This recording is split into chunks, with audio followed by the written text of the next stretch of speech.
So we're going to finish up with 7 quick questions. And these are the Yes. same 7 quick questions, more or less, that we ask all of our guests. So question 1, what's the one thing you wish you had known when you began your career? Oh, yeah. Wow, I wish I knew I'd still be in it. Yeah. It's just for a matter of comfort more than anything else, because there's, it's terrifying, and I don't think it really gets any better. But yeah, certainly imposter syndrome. It's maybe discussed a little bit more these days, but you know, I still get horrifically, terribly nervous, and that's never going to stop before I do public speaking or present sort of information. Even sometimes at big meetings, that's never really going to go away. So, Yeah. probably not, at least, and it's fine. It's just it's learning how to deal with it and manage that. It's been great. So, yeah, it's kind of maybe some things I wish I knew. It's a bit of a heads up for myself, but I suppose maybe for other people, for a career sort of perspective. I don't know. Yeah, well, just that there is more out there. I had very, very good lecturers and advisors at Aberdeen who had a whole course on saying this is all the different types of jobs you can get in archaeology in Scotland. That was amazing. And that was in my 4th year, I think. So, if it was a little bit early on, knowing just what else I can aim for, what other kind of skills to try and pick up. Okay, sounds good.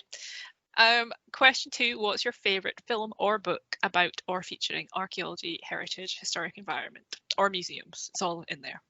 Oh, so, well, I've not seen the latest Netflix, The Dig, yet. Trailer looks fun. It looks nice. I'll probably enjoy it again, because even if it's like terrible for archaeology, like I'm getting better about just seeing it as a work of art in its own way. I mean, yeah, there's a favorite film, book. I'm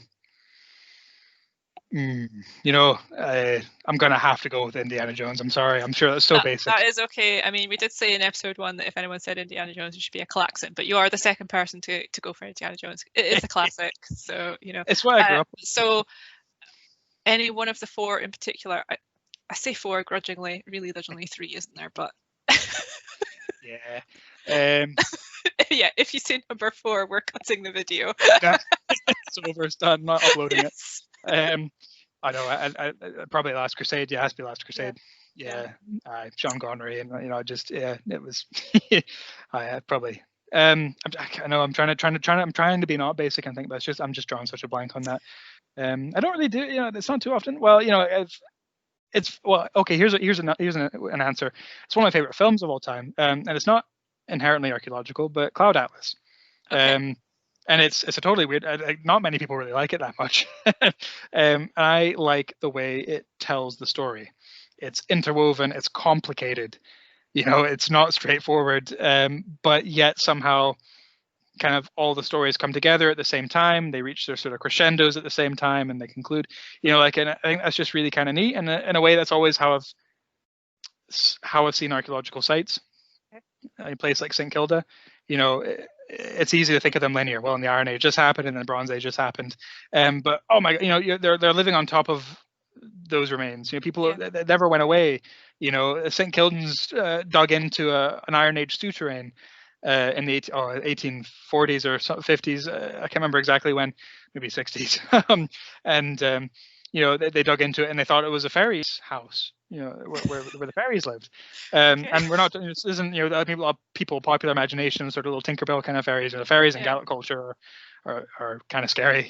So it's a different kind of beast. So very quickly it was backfilled, the Iron Age souterrain, and covered up. And people are always bumping into themselves in the past, and always have been, and it's all intertwined. And that's kind of how I like to try to see it. It's hard, it's complex, it's a messy story, but it's well worth it. So that's, it's not actually to do with archaeology, but for me, it's the best film I've ever found that shows how to tell that kind of story.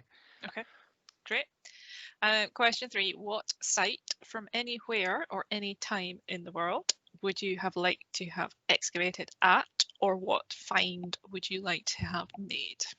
Oh, I mean, site, probably Oseberg, the ship burial in Norway. Okay. Yeah, that's just amazing. Sutton Hoo, again, we'll have to That would just be mentioned amazing. the Dig, the Netflix show. Yeah. Yeah, just one of these sites, just to be there and chat to the excavators and see what they're thinking at the time, and Yeah. it'd be great to know what we know now, and then stand next to them and know that what they're finding is going to change everything we know about Yeah. a period or a site or a understanding, and actually see them work their way through that. Yeah. It'd be really, really cool. And find, I don't know, glitzy and glamour is great. It's all very nice, but I think my favorite is a sword hilt from the Isle of Egg. It's my favorite object from Scotland. Well, probably just full stop. My favorite object, and it's a sword hilt from Egg, and it's beautifully intricate. I think it's a bit shiny, a bit gold, a bit of silver, but it's just the craftsmanship that went into it is absolutely amazing.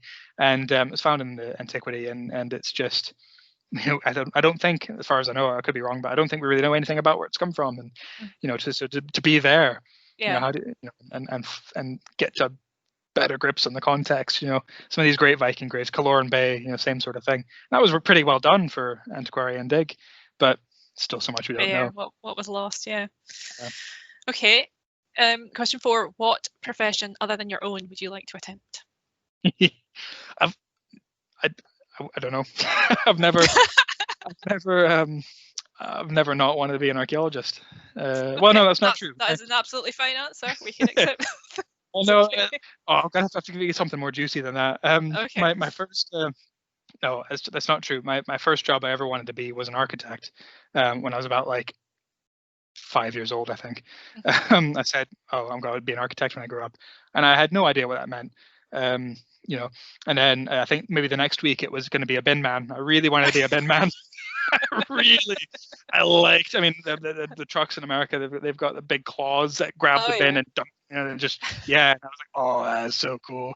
And it was probably about a week or two after that I said I'm going to be an archaeologist, and I don't think I actually knew what that meant, but somehow that one stuck. Okay. But I actually probably architect, to go back to my very first one.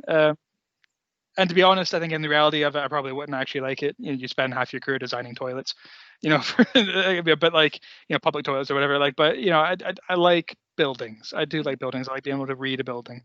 I like getting to know one. So I think that would be kind of cool to be involved in that process. But okay, great. Question 5: what's the strangest question you've been asked in your professional life? Oh God, I got quite a few howlers on St Kilda. And even I've been a guide on a couple of sites previously. I used to work in the lighthouse, Cape Henry Lighthouse in Virginia Beach, which was a really interesting site, and maybe to get the occasional one there too. No, I think I'll have to be. Yeah, there was one on Kilda that somebody was just absolutely insisting that all of the sheepfolds, they're so common. They're like one of the most common sort of rural sites, sort of rural archaeology that you can spot so clearly, and they don't really look any different. They're in a bit of an unusual shape. It's kind of vaguely heart shaped, kind of like it's a bit of a wee heart, but it's just a sheepfold. They built it where the stones went. It's just, there wasn't really a whole lot behind it. It's where the ground would support it, and it's where they needed it, and the shapes are reflected in how you use, how the sheep are used, how they're driven about through the things, and so anyways, I had somebody absolutely insist that it was built to worship a mother goddess in the Iron Age. These 18th century sheepfolds, it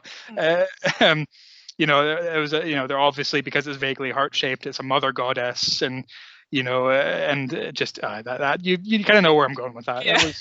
That was a bit unusual. It was a very interesting conversation to try to come back a bit. Yes, trying to politely sort of see that one off. Okay. Question 6: what is the one common myth about your profession that you want to debunk?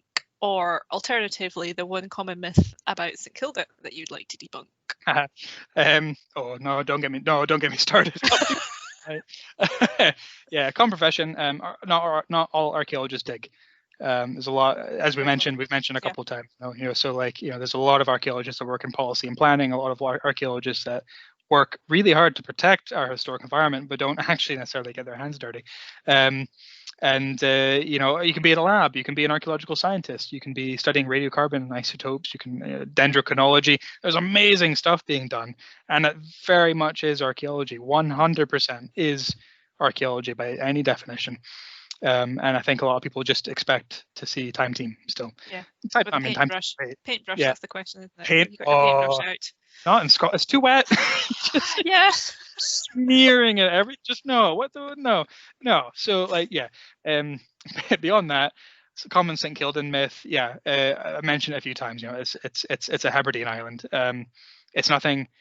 You know, they're not genetically ancient or different. You know, the whole island was repopulated of basically, and after smallpox epidemic just about nearly cleared it out. So all island was repopulated from Skye. So no, because you have wide feet doesn't mean you're St Kildan. You know, like it's. You know, like you wouldn't say that you just wouldn't walk up to somebody in Broadford in Skye and just in the local pub and be like, oh, you know, oh, look at my ankles. You know, it's just, yeah, you wouldn't really do that anywhere, really. You know, why is St Kilda the place for that? And that's sort of, I think that's part of the Tom Steele sort of thing. You know, that he more or less leads with these natives were cut off from the world for centuries, and no, they went back and forth all the bloody time. They traded. There was regular, and from the 1830s there was a regular steamship. You know, well, 1870s, the steamships have been coming since the 1830s. You know, it was basically a regular service from Glasgow. So, like, you know, coming a couple of times throughout the summer. And the St Kildan, half the furniture they got was literally bought on the Glasgow High Street, and quite a few went off to leave the islands. You know, it's another sort of very, very common myth is that they were forced off, or they were evicted, or they were cleared. That's another one, using a very loaded word. You know, but that totally removes their agency. There are people, they made their own decision and they made their own choice, much like so many other communities in Scotland have done, where same story. Young folk leave to find work and a better life. You know, you're not in a 2-bedroom house with your mother and father, you know, trying to start your own family. You think, right, sod this. I'm going to go to Glasgow. I'm going to get a decent job working in the shipyards or working wherever. And one of them became a really successful tweed merchant, and his shop is still, well, it's not his shop anymore, but the building is right across from Glasgow Central, 93 Hope Street. You know, and that's A.G. Ferguson. He was a St Kildan, but people are quite happy to remove that from him. They say, "Oh, well, he moved to Glasgow. He's not a St Kildan." You know, it's very strange. People do strange things with that. So yeah, there's a few myths for you. I'm sorry. That's all right. Excellent. Okay, our last question. What is your must-visit archaeological site or museum aside from Elgin Museum and aside from St Kilda? Oh, I could be cheeky here and name half the PICs for Historic Environment Scotland now that no longer. Yes. Must visit site. Well, you know, it's maybe cheating for me to say another World Heritage site, but genuinely Orkney. Anything in Orkney, everything in Orkney, but like just the heart of Neolithic Orkney, Hono, Nap of Howard, Scarbray. You know, these sites are like incredibly important. Like I think so many people in Scotland don't even really realize just how old and how valuable they are, you know, and how strange they had effectively like rudimentary plumbing, you know, sewage, you know, there was sort of waste treatment, that kind of thing. You know, that wasn't common in Britain until the middle of the 1900s. And then they had it in effectively the oldest human houses we have ever found, or near enough to it. You know, the oldest house in the world, Papa Westray. You know, so it just they're really, really cool. So, you know, and you look and you walk down that, you know, down that little path to Scarbray, and you've passed on all these little landmarks, right. You know, Declaration of American Independence is here, and you know, formation of the Kingdom of Scotland is here, and then you just keep walking and walking, and you know, Egypt, the pyramids, you know, older than the pyramids. Greece and Rome, that, and, you know, and you just keep walking, you know, right the way back to the beginning, and that's cool. There's really not many places in the world you can do that. Excellent. Well, that is, I'm sure you'll be pleased to hear, the last of the 7 quick questions, and you survived it, so well done. So, it weren't very quick for me. I hope hope that's all right. So I would just say thank you very much, Craig, for joining us. We will put a few links to a few of the things that you've mentioned in the text below the video. So if people want to get a quick link, they can go through that way. And we would give a reminder to people, if you've enjoyed this video, we would really appreciate if you could donate to us through PayPal, no matter how small. Every penny helps us to keep going at Elgin Museum. And yes, thank you for your time, Craig. It's been great. It's been a real pleasure. Thanks for having me. It was a lot of fun. Excellent.